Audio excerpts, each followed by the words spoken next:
Now, let's pretend that humanity faces a huge threat from outer space.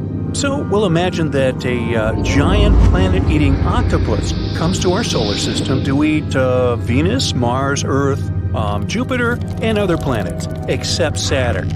Therefore, people decide to move to the big planet with giant rings. Fortunately, they already have cool technologies that allow them to make such trips. So we get into giant ships, take off, and fly to Saturn.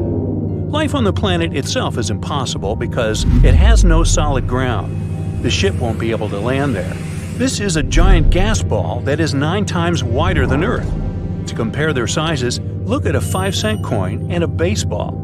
And the planet's atmosphere consists mainly of hydrogen and helium. So if the ship starts to land, it'll never reach solid ground. And the lower it goes, the higher the pressure it will experience. Eventually, the ship will just be crushed. Therefore, we have only one choice: the rings of Saturn. They're made up of giant, medium-sized, and tiny particles of ice and rock flying around the gas giant at tremendous speed. They were formed from comets flying by. Saturn's gravity knocked these celestial bodies off their course and crushed them with its pressure. Fragments of these comets began to accumulate around Saturn, forming rings. Now, some of these particles fly faster, some are slower.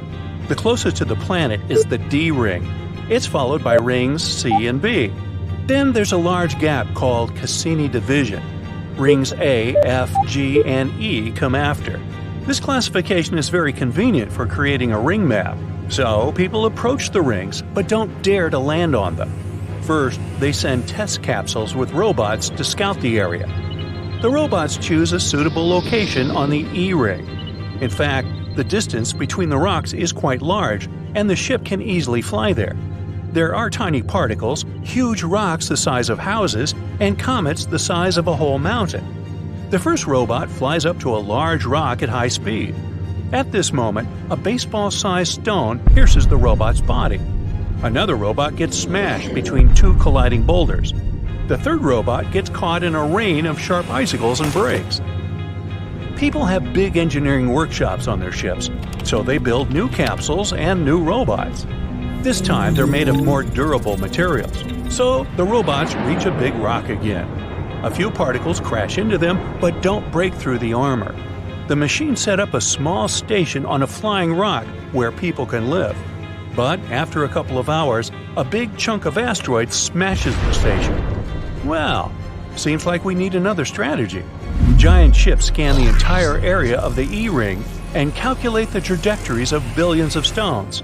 After lengthy calculations, people finally find the perfect places in the middle of this chaos that will stay intact for a long time. They land on these large rocks in their capsules and begin to settle down. They build stations and small houses and install powerful batteries on them.